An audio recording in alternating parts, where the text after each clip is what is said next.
Canada's a place that will have to be able to take care of itself economically. And how exactly has that been working out? Prime Minister, can you comment on the claims about a recession? I think and the economy?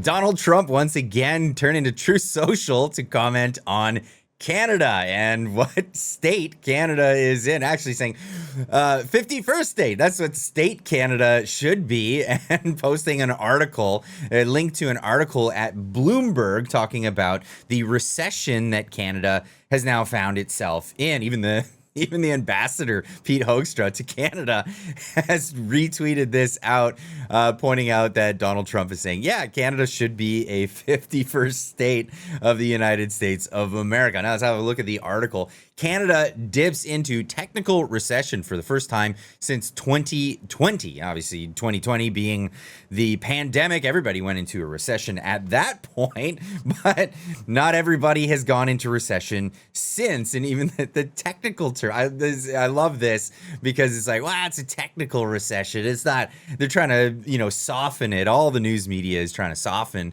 the exact state that Canada is in. Unbelievably, even Tom Mulcair having a laugh at this on CBC Watcher posting this on X. Just have a listen to this exchange. It's a huge political issue, and I love the way the word technical crab walked its way sideways and attached itself to the word recession. Because I don't know about you guys, but I'm trying to find any textbook that gives a definition of a technical recession. Yes, officer, technically I was speeding, but it was only a few miles an hour above the speed limit. A recession is a recession is a recession. Absolutely, a recession is a recession. Like, how pregnant is she? Oh, well, she's only technically pregnant. It's laughable the way that they're talking about this. And speaking of laughable, here's Doug Ford commenting on Donald Trump's tweet and Ambassador Hoekstra posting about this, saying, I can't believe I have to say this again, but Canada will never be the 51st state. Canada's not for sale. Yeah, he's got his hats that say Canada's not for sale. Hey, we got hats too. We've got Canada is up for grabs hats. They're available on the store. Go check them out. These are hilarious. But yeah, Doug Ford, while I'm at it, he says, here's the truth. In April, Ontario created 680% more jobs than the U.S. just adjusted for population. That's how we protect Ontario. That's right. You create more government jobs. This is a draw on the economy, Doug Ford.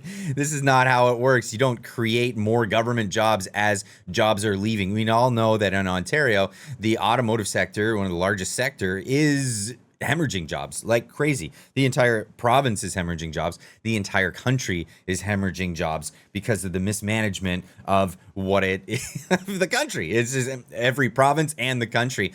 The real Mr. Bench says Canada is in recession. Donald Trump posts 51st state and links to a Bloomberg article trolling the economic genius that Carney claims that he is. But yeah, Carney is, he's not the only downfall to Canada. Of course, this has been going on for some time. This is real GDP per capita. And guess what?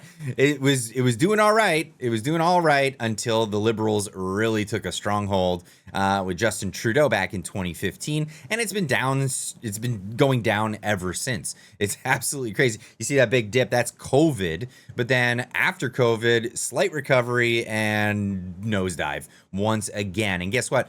Guess who was an economic advisor to Justin Trudeau during that nosedive? Yeah, that's right. The guy who's now prime minister of the country, Marc Carney. It's absolutely unreal. Now, let's just have a look at the economic genius of Marc Carney. Here he is back in 2025. That's right. Just a year ago, Vesper, thank you so much for posting this up there. How great of an economist is Marc Carney? He predicted 1 year, 3 months ago, that the U.S. is heading into a recession while Canada would be okay. Yeah, that's right. This is what he had to say. Yes, the probability of a recession in the United States has gone up significantly. I take no joy in that it becoming more likely. We can give ourselves far more than the U.S. can take away. So the U.S. is driving itself into a recession. What? At present, let me say a few things and get the heart of it. I have confidence in the Governor of the Bank of Canada, Minister of Finance, they're on top of it, and also have confidence in Canadian institutions. So Canadians can be reassured on that. Yeah, go shake hands. Go congratulate yourself, buddy. That's just unbelievable. America is moving into recession and Canada is going to be just fine. That's the prediction from just a year ago. Well, look at the situation today. America is doing quite well, actually. I was just down in Texas and wow, things are booming. Now, gas prices are up compared to what they were, but gas prices in Texas, if you converted it over to liters and to Canadian dollars, it's actually less than $1 per liter in Texas right now. Canadians are paying, in some areas, I live out in British Columbia, paying over $2 a liter for gasoline. Now, that's not everywhere in America. If you go to Washington State, blue state, you'll pay a little bit more for gasoline, but across the board things are actually more affordable in America, and there are a lot more job opportunities and lots more coming up. Here's a more economic genius, Marc Carney, talking about how it is to live in Canada at the moment. Affordability is the best it's been in over a decade. I mean, how do you argue with this genius? How do you argue with that? He should be running the country. Oh, he is. He is running the country. That's right. That's where we're at. Now, the food professor jumping in saying under Prime Minister Harper, quarter one 2015 was negative 0.8 annualized GDP. Quarter two 2015 was negative 0.5 annualized GDP. Bank of Canada, yes, meets the technical definition of a recession. Under Prime Minister Carney, quarter four, 2025, 1% annualized, negative 1% annualized GDP. Quarter one of 2026, negative 0.1 annualized GDP. Bank of Canada, 2 negative quarters of GDP alone should only be used to define the state of the economy. It's just unbelievable the difference in rhetoric that they have from one prime minister to the other. Yes, it went into recession, but that's, wow, we'll see. We'll see how they play it out moving forward. But is everybody doing bad in Canada right now? Well, not everyone. And maybe the reason why Marc Carney is saying stuff like this, Affordability is the best it's been in over a decade. because maybe for him it is quite affordable. And I'm not going to talk about all the food that he bought on the airplanes. That's crazy. That's absolutely crazy. That was on the Canadian taxpayers' dime. But this is the reality for Marc Carney in Canada. Canada Proud posting this out there saying, do you think that these two facts are related? Maybe how Brookfield is doing compared to Canada under Marc Carney. Canada is at negative 0.06% GDP growth in 365 days. Well, guess what? Brookfield is at 19.5% up on their stocks in the last 365 days. And that's how you can maybe see where he's coming from in his outlook on how affordability is going in Canada, because Brookfield's doing quite well. Now, Marc Carney has changed his tune as of late. Karen posting this up. Which Marc Carney? Well, it depends on which one do you want. Here's Marc Carney over the past year and his change in outlook. Many of our former strengths, based on our close ties to America, have become our weaknesses. Let's be absolutely clear. Canada Strong will help make America great again. Of course, Marc Carney jumping on the MAGA bandwagon. That's where we are.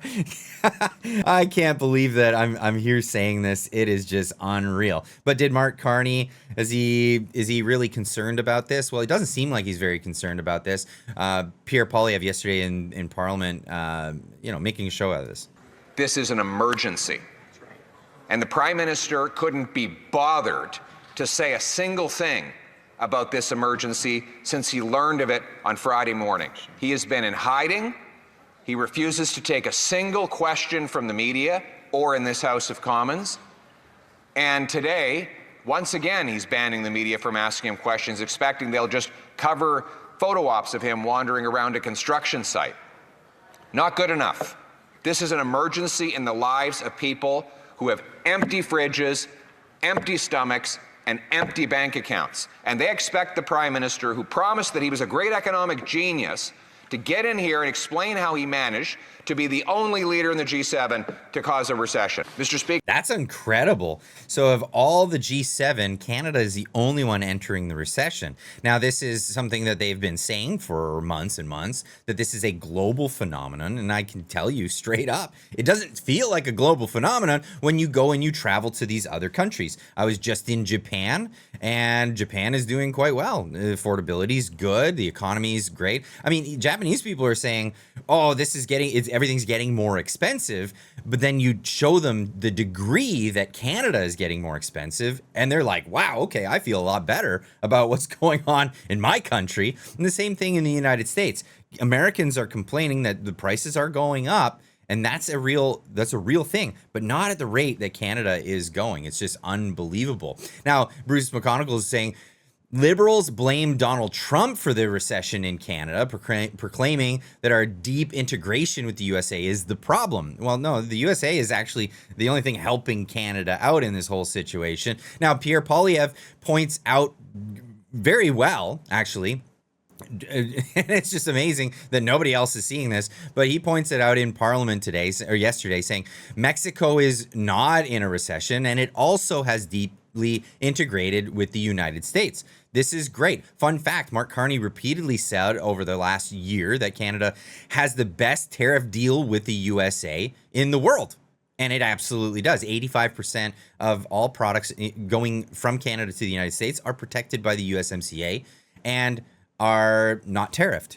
85% of all goods. Other countries don't have deals like that. So we have the best deal, but they're the only country in the recession who's really to blame. The Liberals look leaderless and depressed. Well, yeah, they have a leader, but that's exactly it. Everybody's been duped, especially the people who voted for them. That's right.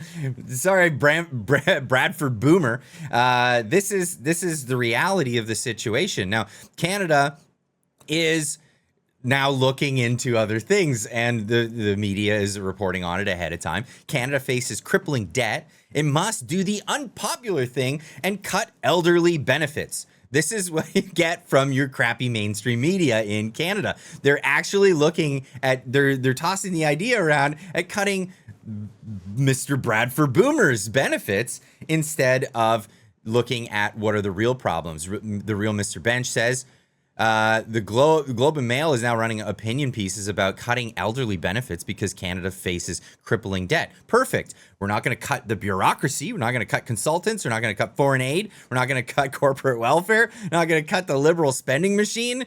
No, cut the political class that created the debt bomb. No, cut grandma.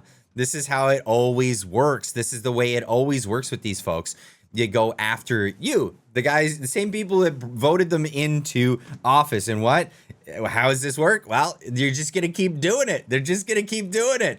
This Kanakastandia pointing out perfectly that this is the chart of Canada's economy, going up since the 90s. And then 2015, here's where you started voting liberal and you kept doing it. You kept going with it. And it's just unbelievable. It's like, the definition of insanity is doing the same thing over and over and over again and expecting different results. But nonetheless, this is what the caliber of voting that we get in Canada in giant demographics that keep voting for this, and people like Doug Ford and whatnot. But I'll leave that one with you guys. I'd love to hear what you guys have to say in the comment section down below. Let me know what you think. How are you affording to make it through this recession that we're in? We have been in for some time. Let's not lie about this. The numbers have been flubbed for a very long time to keep Canada numerically out of the recession, just on paper. But Canada has been in recession for some time now. And now it's just they're unable to hide it. So how are you surviving this? Let me know in the comment section down below, and we'll see you in the next one. Keep on trucking.